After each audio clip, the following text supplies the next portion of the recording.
Hello बच्चों, MP teachers guild में आपका स्वागत है। आज हम नेस और ओलंपियाड में आने वाले मैथ्स के कुछ क्वेश्चन सॉल्व करेंगे। चलिए स्टार्ट करते हैं। दवाइयों को बक्सों में भरा गया है और ऐसे प्रत्येक बक्स का भार 6 किलोग्राम 500 ग्राम है। एक वैन में जो 975 किलोग्राम से अधिक का भार नहीं ले जा सकती, ऐसे कितने बक्से लादे जा सकते हैं? तो देखेंगे बच्चे हम सभी लोग। ये देखिए, ये 6 किलोग्राम 500 ग्राम है, तो इसको हम किस में बदल लें? ग्राम में। तो कितना हो जाएगा? 6 किलो, तो ये क्या हो जाएगा? ग्राम।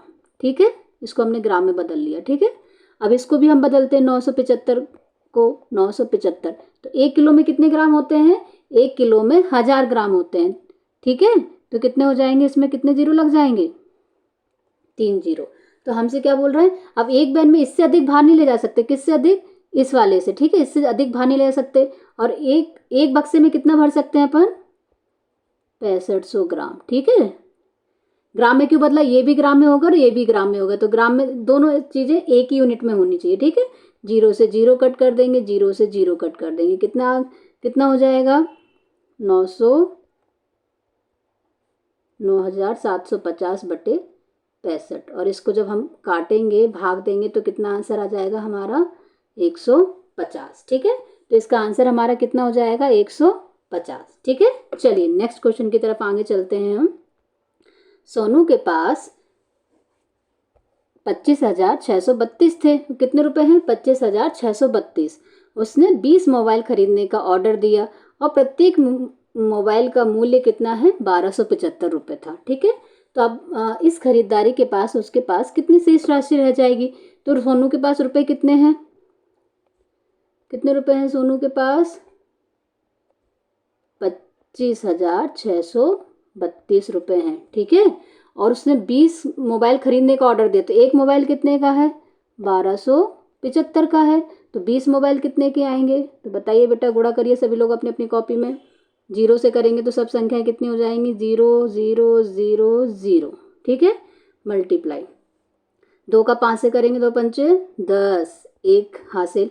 2 का 7 से करेंगे 2 सत्ते 14 और 1 15, 1 हासिल। 2 का 2 से करेंगे 2 दूनी 4 और 1 5। 2 का 1 से करेंगे 2 एकम 2, तो कितना जाएगा? 0 0 0 में 5 जोड़ेंगे तो 5, 0 में 5 जोड़ेंगे तो 5 और 2। ठीक है, तो इतना आ गया 25,500। अब इतने रुपए के तो क्या आ गए? मोबाइल आ गए इतने रुपए के। अब उस बोल रहा है कि कितने रुपए बचे हैं, तो कितने रुपए बचे हैं? टोटल उसके पास कितने रुपए हैं? 25,632 रुपए हैं। ठीक है, और उसने मोबाइल कितने में खरीद लिए? 25,500 रुपये में खरीदे उसने मोबाइल। तो उसके पास कितने रह जाएंगे? देखो बेटा, 2 में से 0 गया तो 2, 3 में से 0 गया तो 3, 6 में से 5 गया तो 1। ठीक है, 5 में से 5 गया तो 0, 2 में से 2 गया तो 0। तो कितने रुपए उसके पास बचे? 132 रुपये। ठीक है, तो डी ऑप्शन क्या हो जाएगा? करेक्ट हो जाएगा। चलिए आगे प्रश्न की तरफ बढ़ते हैं हम। रमन के घर से स्कूल की दूरी 1 किलोमीटर 375 मीटर है। प्रत्येक दिन यह दूरी 2 बार तय की जाती है। ठीक है, जैसे आप स्कूल जाते हो और फिर स्कूल से घर भी तो वापस आते हो, कि स्कूल में रह जाते हैं हम, तो स्कूल जाने में रमन को कितनी किलोमीटर जाना पड़ रहा है? तो 1 किलोमीटर। यहाँ पे हम किलोमीटर लिख लेते हैं। ठीक है, और यहाँ पे 375 मीटर। ठीक है, अब अगर वो स्कूल गया, अब स्कूल से वापस भी तो इतनी ही दूरी पार करेगा वो।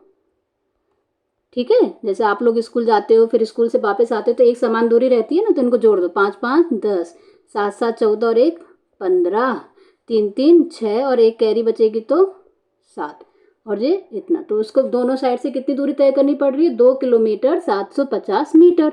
तो 8 दिन में उसके द्वारा तय की गई दूरी, तो 8 का क्या कर देंगे? एक दिन में कितनी दूरी तय कर रहा है वो? 2 किलोमीटर 750 मीटर। तो 8 दिन में कितना करेगा? तो 8 का क्या कर देंगे? गुणा कर देंगे। 0 8 5 40, 4 हो जाएगी हासिल। 8 सत्ते 56, 57 58 60, 6 हो जाएगी फिर कैरी। 8 दूनी 16, फिर जोड़ो बच्चों, 17 18 19 20 21 22। तो कितना किलोमीटर हो गया? 22 किलोमीटर। तो 22 किलोमीटर उसको दूरी तय करनी पड़ रही है। ठीक है, वेरी गुड, आप सभी लोगों ने बहुत सही से किया है सबने। चलिए अगले प्रश्न की तरफ आगे बढ़ते हैं। 1099 के बाद अगली 6 संख्याओं में से कितनी संख्या 2 से पूर्ण विभाज्य है? तो 1099 के बाद क्या आएगा बताओ तो सभी लोग, क्या आएगा? 1100, फिर 1101, 1102, 1103, 1104 और 1105। ठीक है, 6 संख्याएं आ गई। तो कौन कौन सी 2 से विभाज्य? एक तो ये वाली विभाज्य, एक ये है और एक ये है। तो कितनी संख्या विभाज्य है 2 से? तो 2 से 3 संख्या विभाज्य है। ठीक है बच्चों, चलो आगे प्रश्न की तरफ आगे बढ़ते हैं। 31 से 52 कितनी पूर्ण संख्या है? तो पूर्ण संख्या कितनी बेटा गिनो तो 31 के बाद 32, 33, तो ऐसे गिनेंगे तो कितनी हो जाएंगी उसकी? 20 संख्याएं पूर्ण संख्याएं होंगी। ठीक है, चलिए आगे के प्रश्न की तरफ आगे बढ़ते हैं हम। संख्या 1000 के पूर्ववर्ती एवं परवर्ती का योगफल है। पूर्ववर्ती क्या होता है? एक नंबर कम। तो 1000 में 1000 से एक कम क्या होता है? 999। ठीक है, और परवर्ती होता है बेटा एक ज्यादा। तो 1000 से एक ज्यादा करेंगे तो कितना हो जाएगा? 1001। ठीक है, इनको जोड़ दो। 9 और 1 कितने हो जाएंगे? 10, फिर एक कैरी, 9 1 कितने हो जाएंगे? 10, फिर एक कैरी, 9 और 1 कितने हो जाएंगे? 10, और फिर यहाँ एक कैरी, 1 1 कितने हो जाएंगे? 2000। 2000 देखिए तो कौन से ऑप्शन में है? 2000 कौन से ऑप्शन में है? चलो देखते, ये देखिए डी ऑप्शन में 2000 है। ठीक है, तो ऑप्शन डी हमारा क्या हो जाएगा? करेक्ट हो जाएगा। समझ में आया बेटा? परवर्ती मतलब होता है एक नंबर ज्यादा और पूर्ववर्ती मतलब होता है एक नंबर कम। चलिए नेक्स्ट क्वेश्चन की तरफ देखते हैं। किस पूर्ण संख्या का पूर्ववर्ती नहीं होता है?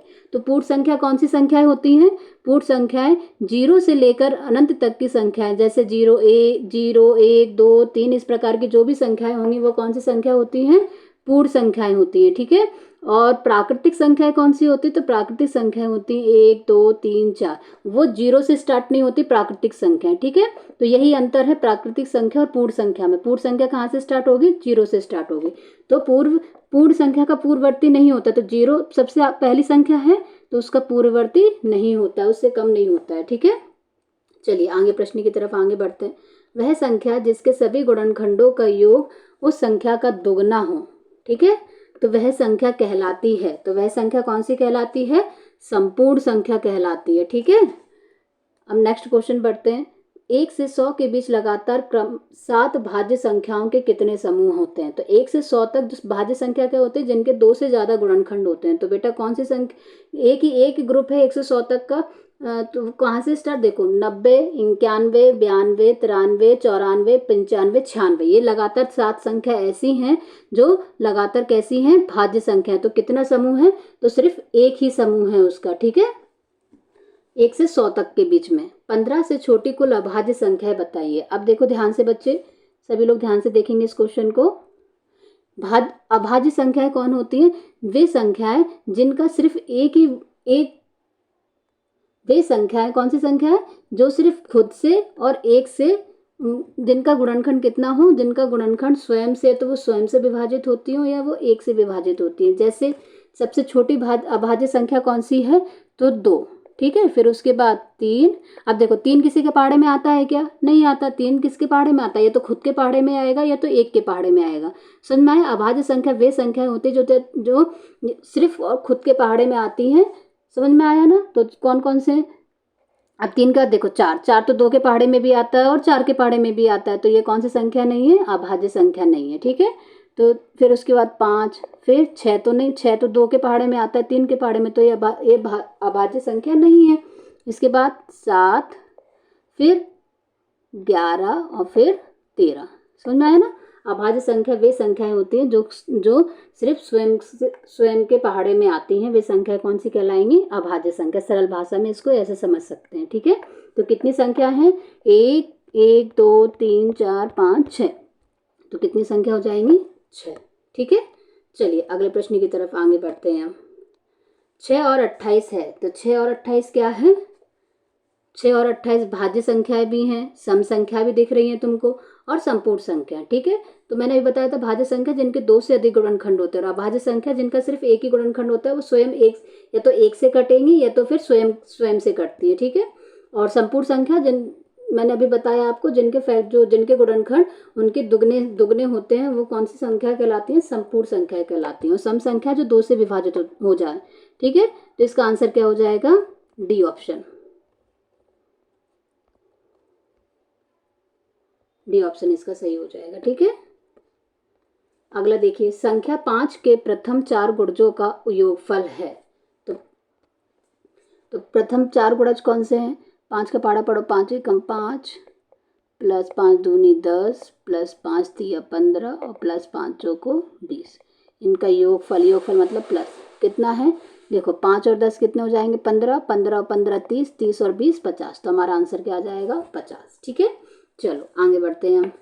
संख्या 36 के कुल वाहिंत गुणनखंड हैं। गुणनखंड सभी लोग जानते हैं। 36 के कौन कौन से गुणनखंड बनेंगे? देखो तो 36 के 1 से कटेगा, 2 से कटेगा, 3 से कटेगा और 4 से, 6 से, फिर 9 से, फिर 12 से, फिर 18 से, फिर 18 के बाद आएगा किसी में 36। तो कितने गुणनखंड हो गए? 1 2 3 4 5 6 7 8 9। कितने गुणनखंड हैं इसके? तो इसके 9 गुणनखंड हैं। समझ में आया बच्चों? Very good. चलिए अगले प्रश्न की तरफ आगे बढ़ते हैं। 1 से 100 तक के बीच की कुल अभाज्य संख्या है। तो इसको याद करना आप सभी लोग। 1 से 100 तक की कुल अभाज्य संख्याएं होती हैं 25। इसको बिल्कुल ध्यान कर लेना सभी लोग, अच्छे से याद कर लेना कि 1 से 100 तक की कुल अभाज्य संख्या कितनी है? 25। ठीक है, 1 से 30 तक के बीच की कुल संपूर्ण संख्या है। तो संपूर्ण संख्या है बेटा 1 से 30 तक की सिर्फ 2 ही संपूर्ण संख्या है। ठीक है, तो समझ में आया सभी बच्चों को? 1 से 30 तक की कुल संपूर्ण संख्या कितनी है? 2। और 1 से 100 तक की कुल अभाज्य संख्या कितनी है? 25। ठीक है, चलिए आगे के प्रश्न हम अगले वीडियो में करेंगे और इसी तरह के सभी विषय के वीडियो आप मेरे चैनल पर देख सकते हैं। चलिए बच्चों, कल मिलते हैं। बाय।